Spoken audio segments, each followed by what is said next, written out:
To be digital.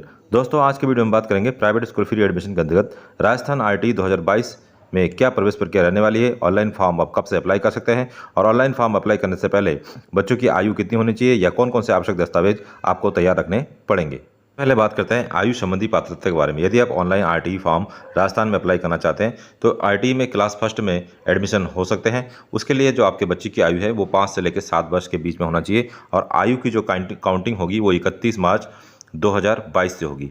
31 मार्च 2022 से आप अपने बच्चे की डेट ऑफ बर्थ को घटाएंगे और घटाने के बाद यदि आपके बच्चे की डेट ऑफ बर्थ 5 से लेकर 7 साल के बीच में है तो आप जो है आवेदन कर सकते हैं। यदि 7 साल से अधिक होगा तो आप आवेदन नहीं कर सकते। तो आपको ये ध्यान रखना है कि 31 मार्च 2022 से ही आपको आयु घटानी है।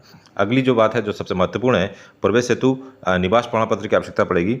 तो बालक या अभिभावक या तो आप अपने बच्चे के नाम से निवास प्रमाण पत्र बना सकते हैं या फिर अभिभावक या पिता के नाम से भी निवास प्रमाण पत्र बना सकते हैं, जो कि संबंधित तहसीलदार द्वारा जारी मूल निवास प्रमाण पत्र ही मान्य होगा। निवास के संबंध में बालक अभिभावक के अन्य वैधानिक जो दस्तावेज जो मान्य है वो है राशन कार्ड, आधार कार्ड, मतदाता पहचान पत्र, ड्राइविंग लाइसेंस, बिजली का बिल 6 महीने से पुराना नहीं होना चाहिए और पानी का बिल भी 6 महीने से पुराना नहीं होना चाहिए। निवास के प्रमाण के रूप में इसमें से जो भी दस्तावेज दिया जा रहा है उसमें ग्राम वार्ड का उल्लेख स्पष्ट रूप से होना चाहिए, क्योंकि जिस ग्राम या जिस वार्ड का उल्लेख आपके निवास में या फिर आपके आधार कार्ड में होगा उसी के आधार पर आपको स्कूल के नाम शो होंगे। बच्चे की आयु की वर्थ को सर्टिफाइड करने के लिए आपको बच्चे की जन्म प्रमाण पत्र की आवश्यकता होगी। यदि जन्म प्रमाण पत्र आपके पास नहीं है उस कंडीशन में आपके पास अस्पताल सहायक नर्स या दाई रजिस्टर का अभिलेख आपके पास होना चाहिए। इसमें यदि आप ये डॉक्यूमेंट आपके पास हैं तभी आप फॉर्म अप्लाई कर सकते हैं, या आंगनबाड़ी अभिलेख का डॉक्यूमेंट आपके पास है तभी आप अप्लाई कर सकते हैं, या आधार कार्ड में यदि डेट ऑफ बर्थ लिखा हुआ है सही तो भी आप अप्लाई कर सकते हैं। ध्यान रहेंगे कि आपको जन्म प्रमाण पत्र की आवश्यकता पड़ेगी। जन्म प्रमाण पत्र यदि नहीं है तो उपरोक्त तीनों जो अभिलेख है इसकी सहायता से भी आप फॉर्म को अप्लाई कर सकते हैं, लेकिन बाद में आपको जन्म प्रमाण पत्र विद्यालय में जमा करवाना होगा। राजस्थान में आरटीई की फॉर्म को अप्लाई करने के लिए 2 वर्ग में सारे कैंडिडेट्स को बांटा गया है। पहला है दुर्बल वर्ग और दूसरा है असुविधाग्रस्त समूह। तो सबसे पहले समझते हैं दुर्बल वर्ग। दुर्बल वर्ग में कौन से पेरेंट्स आएंगे, तो इसमें साफ साफ लिखा है ऐसे बालक जिनकी अभिभावक की वार्षिक आय 2.5 लाख रुपए से कम है तो वो दुर्बल वर्ग में आएंगे। अर्थात यदि आप जनरल के कैंडिडेट है और आपके पास कोई भी अन्य प्रमाण पत्र नहीं है, जैसे अनुसूचित जाति के प्रमाण पत्र या अनुसूचित जनजाति के प्रमाण पत्र या ओबीसी के प्रमाण पत्र, तो आप जो है दुर्बल वर्ग में आएंगे। ऐसे कंडीशन में आपको 2.5 लाख रुपए से कम का इनकम सर्टिफिकेट बनवाना पड़ेगा, तभी आप जो है दुर्बल वर्ग के अंतर्गत आवेदन कर सकते हैं। अब बात करते हैं दूसरा जो समूह है, दूसरा समूह असुविधाग्रस्त समूह। असुविधाग्रस्त समूह में वो लोग आएंगे जो अनुसूचित जाति के व्यक्ति हैं या अनुसूचित जनजाति के व्यक्ति है या अनाथ कोई बालक है उसके पेरेंट्स, या एचआईवी से ग्रस्त माता पिता के जो बच्चे हैं वो भी इसी वर्ग में आएंगे। युद्ध विधवा के जो बच्चे होंगे वो भी असुविधाग्रस्त बच्चे उसमें आएंगे। और अगली जो निशक्त बालक जो निशक्त व्यक्ति है उनके बच्चे वो भी इसी ग्रुप में आएंगे।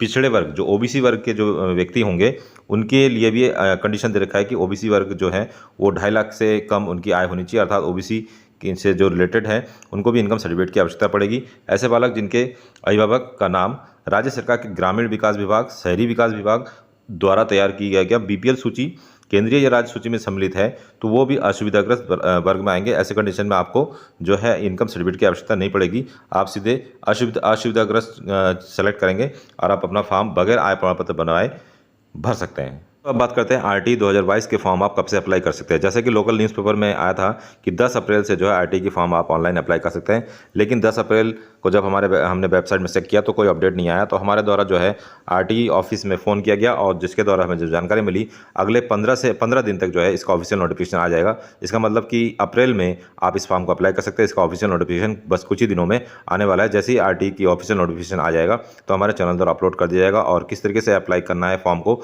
उसका वीडियो भी हमारे चैनल में आपको मिल जाएगा। अब बात करते हैं कि जब आप फॉर्म को अप्लाई करेंगे या फिर कोई भी अन्य परेशानी हो तो आप फ़ोन कर सकते हैं। फ़ोन नंबर दे रखा है 0141271973। इस नंबर पर कॉल करके आरटी या फिर प्राइवेट स्कूल में एडमिशन संबंधित कोई भी दिक्कत आपको होती है तो आप इस नंबर में फ़ोन कर सकते हैं या इनसे हेल्प ले सकते हैं। दूसरा नंबर दे रखा है, ये है फ़ोन नंबर आपका आईटी सेल का, यहाँ पे भी आप फ़ोन कर सकते हैं। फॉर्म भरते वक्त यदि कोई टेक्निकल समस्या होती है तो आप इस नंबर पे आप कॉल करके या मेल करके भी अपनी समस्या का समाधान करवा सकते हैं। बात करते हैं आरटीई के तहत यदि आपको आवेदन करना है तो कौन कौन से आवश्यक दस्तावेज आपको तैयार रखने होंगे। सबसे पहले यदि आप दुर्बल वर्ग के अंतर्गत आते हैं तो आपको जो है वार्षिक आय 2.5 लाख रुपए से कम वाले प्रमाण पत्र की आवश्यकता पड़ेगी, अर्थात आपको इनकम सर्टिफिकेट बनवाना पड़ेगा जो कि 2.5 लाख रुपए से कम हो यदि आप दुर्बल वर्ग अर्थात जनरल कैटेगरी में आते हैं। दूसरा है अभिभावक का या फिर बालक का निवास प्रमाण पत्र की आवश्यकता पड़ेगी, तो आप इसको भी तैयार करवा लीजिए। या तो आपके अपने नाम से निवास प्रमाण पत्र होना चाहिए या फिर बालक के नाम से भी चल जाएगा। दूसरा है बालक की आयु संबंधी दस्तावेज, जिसके संबंध में हमने वीडियो में शुरू में बताया था कि आयु संबंधी दस्तावेज कौन कौन से हो सकते हैं। तो 3 डॉक्यूमेंट जो है मेनली आपको तैयार रखने पड़ेंगे यदि आप दुर्बल वर्ग में अप्लाई करते हैं। अग्रस्त समूह के बालकों के प्रवेश के लिए आवश्यक दस्तावेज कौन कौन से होने चाहिए? बालक या अभिभावक का अनुसूचित जाति प्रमाण पत्र। यदि आपके पास अपना अनुसूचित जाति का प्रमाण पत्र है तो आपको बालक के नाम से अनुसूचित जाति का प्रमाण पत्र बनाने की जरूरत नहीं पड़ेगी। आप केवल अपना प्रमाण पत्र यदि लगाएंगे तब भी आप फॉर्म को अप्लाई कर सकते हैं। यदि आपके पास अनुसूचित जनजाति का प्रमाण पत्र है तो बालक के नाम से प्रमाण पत्र बनवाने की आपको आवश्यकता नहीं पड़ेगी। यदि आपके पास अपना प्रमाण पत्र नहीं है तब आपको बालक के नाम से प्रमाण पत्र बनवाना पड़ेगा। अनाथ यदि बच्चा है तो उसका प्रमाण पत्र आपको बनवाना पड़ेगा। HIV कैंसर से प्रभावित होने पर आपको उसका प्रमाण पत्र लगाना होगा, या युद्ध विधवा के संबंध में जारी प्रमाण पत्र। यदि आप इस कैटेगरी में आते हैं तो आप देख लीजिएगा, आप जिस भी कैटेगरी में आते हैं उसके संबंध में आपको प्रमाण पत्र लगवाना पड़ेगा। यदि विशेष आवश्यकता वाले बच्चे हैं तो उनके लिए भी प्रमाण पत्र बनवाना होगा। पिछड़ा वर्ग या पिछड़े विशेष वर्ग या फिर जो OBC के अंतर्गत जो आते हैं उनको 2.5 लाख रुपए से कम होने का प्रमाण पत्र भी लगाना होगा OBC के साथ साथ। इसके साथ साथ यदि आप BPL कार्ड केंद्रीय या राज्य सूची के में आते हैं तो आपको उसका प्रमाण पत्र भी बनवाना होगा। ये प्रमाण पत्र आपको सेक्रेटरी स्तर पे, ग्राम सेक्रेटरी जो होते हैं या पंचायत स्तर पे जो सेक्रेटरी होते हैं वहाँ से आप बनवा सकते हैं।